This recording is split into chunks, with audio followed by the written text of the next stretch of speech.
ආයිබෝවන් හැමෝටම. ඉතින් අද අපි අරගෙන වෙලා තියෙන්නේ ඔයාලා කාලයක් තිස්සේ බලාගෙන ඉඳපු ශ්‍රී ලංකා මහ බැංකුවේ රැකියා අවස්ථා ගැන. ඉතින් ශ්‍රී ලංකා මහ බැංකුවේ බැංකු සහායක පුහුණු තනතුරු සඳහා අයදුම් පත්‍ර කැඳවලා තියෙනවා. ඉතින් මහ බැංකුව ගැන කතා කරනකොට අපේ ඔළුවට මුලින්ම එන්නේ ඉතා ඉහළ වැටුප් නේද?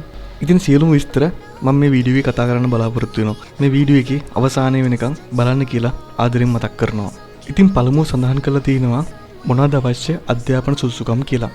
ඉතින් පළමුව අපොස සාමාන්‍ය පෙළ විභාගයෙන් ගණිතය සහ ප්‍රධාන භාෂාව සිංහල හෝ දෙමළ ඇතුළුව අවම වශයෙන් විෂයන් 5ක් සඳහා B සාමාර්ථයන්ද ඉංග්‍රීසි භාෂාව සඳහා C සාමාර්ථයක්ද සහිතව අපොස සාමාන්‍ය පෙළ විභාගය එක්වරකදී විෂයන් 6ක් සමත්ව තිබීම සහ අපොස උසස් පෙළ විභාගයේ ඕනෑම විෂය ධාරාවක් යටතේ සාමාන්‍ය ඉංග්‍රීසි හැර එක්වරකදී අවම වශයෙන් B සාමාර්ථයන් 3ක් සමත්ව තිබීම අනිවාර්ය වෙනවා. ඉතින් වයස ගැන කතා කරොත් 2025 වන දිනට ඔබ අවුරුදු 18ට නොවැඩි සහ අවුරුදු 22ට නොවැඩි වෙන්න ඕන මේ තනතුරු සඳහා අයදුම් කරන්න. හරි. අපි දැන් බලමු කොහොමද තෝරා ගැනීමේ පටිපාටිය කියලා. ශ්‍රී ලංකා විභාග දෙපාර්තමේන්තුව මගින් පවත්වනු ලබන තරග විභාගයේ අනතුරුව පැවැත්වෙන සම්මුතික පරීක්ෂණ එකකින් හෝ දෙකකින් තමයි මේ තනතුරු සඳහා ඔබ තෝරාගන්නේ. ඉතින් ඔබට ලැබෙන තරග විභාගය ප්‍රශ්න පත්‍ර 3කින් සමන්විත වෙනවා. ඒකෙන් පළවෙනි එක තමයි සාමාන්‍ය බුද්ධිය ලකුණු 100යි පැය 1යි, සංඛ්‍යාත්මක කුසලතා ලකුණු 100යි ඒකත් පැය 1යි, අවබෝධය ලකුණු 100යි ඒකත් පැය 1යි. ඉතින් මෙම තරග විභාගය ඔබට කැමති මාධ්‍යයකින් තෝරා ගැනීමට හැකියාව තියෙනවා. සිංහල, ඉංග්‍රීසි හෝ දෙමළ මාධ්‍යෙන් ඔබට ඔන්ලයින් ඇප්ලිකේෂන් එක පුරවනකොට මේ සඳහා අයදුම් කරන්න පුළුවන්. හරි. අපි දැන් බලමු කොහොමද මේ තනතුරු සඳහා අයදුම් කරන්න කියලා. ඉතින් ඔබට මේ සඳහා අයදුම් කිරීමට හැකියවන්නේ ඔන්ලයින් මාධ්‍යෙන් පමණයි. අයදුම් පත්‍ර ශ්‍රී ලංකා විභාග දෙපාර්තමේන්තුවේ লীල වෙබ් අඩවියේ www.donets.lk our services යටතේ ඇති ඔන්ලයින් ඇප්ලිකේෂන්ස් ඔස්සේ පළ කර ඇති අතර අයදුම්පත් ඉදිරිපත් කළ හැක්කේ මාර්ගගත ක්‍රමයට පමණි. මාර්ගගත අයදුම්පත්‍ර බාර ගැනීම 2025 4/23 වන දින සිට 2025 5/23 වන දින දක්වා විවෘතව පවතිනවා. මාර්ගගත අයදුම්පත්‍ර සම්පූර්ණ කිරීමට පෙර ඔබ ඒ සඳහන් කර ඇති උපදෙස් මාලාව හොඳින් කියවලා ඒකට අනුව ඔබ ඔබගේ ඔන්ලයින් අයදුම්පත්‍රය සම්පූර්ණ කරගන්න ඕන.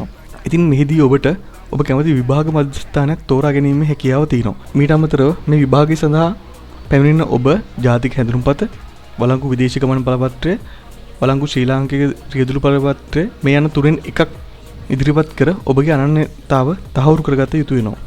ඉතින් විභාග ගාස්තු ලෙස රුපියල් 600ක මුදල ඔබට මේ සඳහා ගෙවීමට සිදු වෙනවා. ඔන්ලයින් අයදුම් පත්‍රය පිරවුවට පස්සේ අවසානයේ ඔබට මේ රුපියල් 600 ඕනෑම ණය කාඩ් පතක් මගින් ගෙවීම කළ හැකියි. හරි.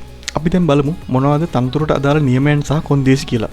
පුහුණු කාලය වසර 2ක් වන අතර එම කාලය තුල සියලු දීමනා ඇතුළත්ව මාසකට රුපියල් 65000ක ස්ථාවර දීමනාවක් ඔබට හිමි වෙනවා. බැංකු සහායකයන් පුහුණු වසර 2ක පුහුණු කාල සීමාවකින් පසුව ශ්‍රී ලංකා මහ බැංකුවේ ස්ථිර සේවයේ කළමනාකාර සහකාර පන්තියේ පළමු ශ්‍රේණියට අන්තර්ගත කරනු ලබන අතර ඉන්පසු වසරක පරිවාස කාලයක් සාර්ථකව නිම කිරීමෙන් අනතුරුව ආශ්‍රිත කළමනාකාර සහකරුවන් ලෙස එම ශ්‍රේණියට අන්තර්ග්‍රහණය කළ දින සිට ස්ථිර කිරීම සලකා බලනු ලැබේ. කළමනාකාර සහකාර එක පන්තියේ ශ්‍රේණියේ නිලධාරීන් ආකර්ෂණීය වැටුපක් සමග වාර්ෂික විශේෂ දීමනාවක් අර්ථ සාධක අරමුදලේ හා සේවා නියුක්තිකයන්ගේ භාර අරමුදලේ ප්‍රතිලාභ, වෛද්‍ය ප්‍රතිලාභ, සේවක ණය පහසුකම් විශ්‍රාම වැටුප් සමග පුහුණු අවස්ථා සඳහාද හිමි වෙනවා. බඳවාගත් අපේක්ෂකයන් කළමනාකාරීත්ව උපදෙස් පරිදි දිවයිනේ ඕනෑම ප්‍රදේශයක සේවය කරන්න ඔබ බැදී ඉන්නවා. ඉතින් ඔබට වැඩිදුර විස්තර දැනගීමට අවශ්‍ය නම් දුරකථන අංකය 0112 47යි 73යි 30 යන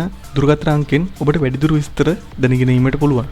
අපි දැන් බලමු කොහොමද විභාග දෙපාර්තමේන්තුවේ මේ වෙබ්සයිට් එකට ගිහිල්ලා එක්සෑම් එක සඳහා අයදුම් කරන්න කියලා. මම මේ විභාග දෙපාර්තමේන්තුවේ ලින්ක්ස් ඔක්කොම පල්ලෙහා ඩිස්ක්‍රිප්ෂන් එකේ දාලා තියන්නම්. එතකොට ඔයාලට මේ පහසුවෙන් මේ මම ඉන්න වෙබ්සයිට් එකට එන්න පුළුවන්. ඒ ලින්ක් එකෙන් ආවට පස්සේ ඔයගලන්ට බලා ගන්න පුළුවන් මෙතන අවසානයේට තියෙනවා The Post of Banking Assistant Trainee in Central Bank of Sri Lanka කියලා. ඉතින් මෙතනින් ඔයගලන්ට ගැසට් එකේ වැඩි විස්තර බලා ගන්නත් පුළුවන්. ඉතින් ඔයාලට කරන්න තියෙන්නේ මේ ඇප්ලයි බටන් එක මගින් මේ එක්සෑම් එක සඳහා අයදුම් කරන්න. ඉතින් ඔයගොල්ලෝ මෙතන බලා ගන්න පුළුවන් ක්ලෝසින් ඩේට් එක විදිහට මේගොල්ලෝ සඳහන් කරලා තියෙන්නේ 2025 මැයි 23. ඉතින් මං හිතනවා අද වීඩියෝ එක ඔයාලට ගොඩක් වැදගත් වෙන්න ඇති කියලා. ඉතින් දිගටම මේ වගේ රජයේ රැකියා ගැන දැනගන්න අපේ YouTube channel එක subscribe කරලා දිගටම අපිත් එක්ක රැඳී සිටින්න කියලා ආදරෙන් මතක් කරනවා. ඉතින් තවත් මේ වගේ වැදගත් වීඩියෝ එකකින් හමු වෙමු. සුබ දවසක්.